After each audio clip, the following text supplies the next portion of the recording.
Dear viewers, इस topic को अंग्रेजी में देखने के लिए देखिए हमारा इंग्लिश यूट्यूब चैनल।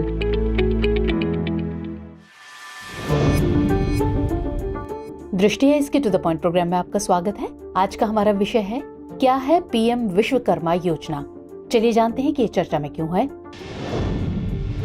हाल ही में प्रधानमंत्री नरेंद्र मोदी ने विश्वकर्मा जयंती के अवसर पर पीएम विश्वकर्मा योजना शुरू की। चलिए अब जानते हैं पीएम विश्वकर्मा योजना के बारे में। ये केंद्र सरकार की एक महत्वपूर्ण योजना है जो पारंपरिक शिल्प और कौशल में लगे श्रमिकों को सरकारी सहायता देने के लिए शुरू की गई है। इस योजना का नाम हिंदू पौराणिक कथाओं में प्रचलित देवता विश्वकर्मा के नाम पर रखा गया है। विश्वकर्मा को देवताओं के वास्तुकार के रूप में देखा जाता है जो एक दिव्य और कुशल शिल्पकार थे।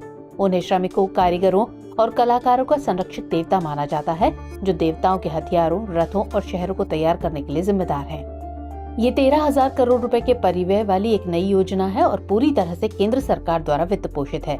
इसकी समयावधि 5 वर्ष यानी वित्तीय वर्ष 2023-24 से वित्तीय वर्ष 2027-28 तक है। सूक्ष्म, लघु और मध्यम उद्यम मंत्रालय इसका नोडल मंत्रालय है।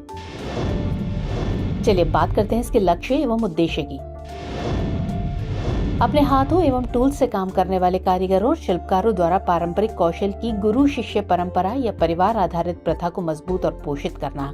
इस योजना का लक्ष्य कारीगर उत्पादों की गुणवत्ता और पहुंच को बढ़ाना है जिससे विश्वकर्मा को उनके शिल्प के लिए घरेलू और वैश्विक मूल्य श्रृंखलाओं में एकीकृत किया जा सके। चलिए अब नजर डालते हैं इसकी पात्रता मापदंड पर। तो पारंपरिक शिल्प और कौशल में लगे श्रमिक इसके पात्र हैं, जैसे बढ़ई, लोहार, कुम्हार, राजमिस्त्री, नाई, माला बनाने वाले आदि। ऐसे 18 विभिन्न क्षेत्रों से जुड़े परिवारों की हर संभव मदद की जाएगी। इसमें ऐसे व्यक्तियों पर ध्यान केंद्रित किया जाता है जो विशिष्ट चुनौतियों का सामना करते हैं, जैसे आधुनिक औजारों और उपकरणों तक पहुंच का अभाव, उनके कार्य के लिए व्यावसायिक प्रशिक्षण का अभाव, उनके शिल्प के लिए प्रासंगिक बाजारों से भौगोलिक दूरी, उनके व्यापार में निवेश के लिए पूंजी की सीमित उपलब्धता। ये योजना विशेष रूप से अन्य पिछड़ा वर्ग यानी ओबीसी समूहों सहित हाशिए पर रहने वाले और सामाजिक रूप से पिछड़े समुदाय को लक्षित करती है। योग्य व्यक्तियों में वो लोग शामिल हो सकते हैं जिन्होंने पारिवारिक परंपराओं या प्रशिक्षुता के माध्यम से अपना कौशल हासिल किया है। अब बात करें इसके संभावित लाभ की, तो ये योजना श्रमिकों के कौशल को बढ़ाने और उनकी कमाई में सहायता के लिए आसानी से ऋण प्राप्त करने में मदद करेगी। इस योजना के तहत बायोमेट्रिक आधारित पीएम विश्वकर्मा पोर्टल का उपयोग करके सामान्य सेवा केंद्रों के माध्यम से विश्वकर्मा श्रमिकों को मुफ्त में पंजीकृत किया जाएगा।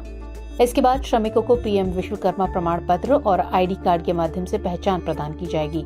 उन्हें 5% की रियायती ब्याज दर पर 1 लाख रुपए पहली किस्त और 2 लाख रुपए दूसरी किस्त तक संपार्श्विक मुक्त क्रेडिट सहायता दी जाएगी। ये योजना कौशल उन्नयन, 15,000 रुपए का टूल किट प्रोत्साहन, डिजिटल लेन देन के लिए प्रोत्साहन और विपणन सहायता प्रदान करेगी। अपने क्षेत्र में नई प्रौद्योगिकियों पर श्रमिकों के ज्ञान में सहायता के लिए वीडियो तत्वों के साथ 12 भारतीय भाषाओं में एक टूल किट पुस्तिका भी जारी की गई है। इस योजना के तहत 2 प्रकार के कौशल कार्यक्रम होंगे, यानी बुनियादी और उन्नत। और कौशल प्रशिक्षण के दौरान लाभार्थियों को प्रतिदिन 500 रुपए की सहायता राशि भी प्रदान की जाएगी। चलिए अब नोट कर लीजिए अभ्यास प्रश्न। पीएम विश्वकर्मा योजना के संबंध में निम्नलिखित कथनों पर विचार कीजिए। पहला कथन, ये 13,000 करोड़ रुपए के परिव्यय वाली एक नई योजना है। दूसरा कथन, ये पूरी तरह से केंद्र सरकार द्वारा वित्त पोषित है। और तीसरा कथन, इसके तहत श्रमिकों को 5% की रियायती ब्याज दर पर संपार्श्विक मुक्त ऋण सहायता दी जाएगी। आपको बताना है कि इनमें से कितने कथन सही हैं। ऑप्शन है ए केवल 1, बी केवल 2, सी सभी 3 या फिर डी कोई भी नहीं। तो सवाल का जवाब कमेंट सेक्शन में जरूर दीजिएगा। मुलाकात होगी अगले एपिसोड में किसी और खास विषय के साथ। तब तक के लिए जय हिंद।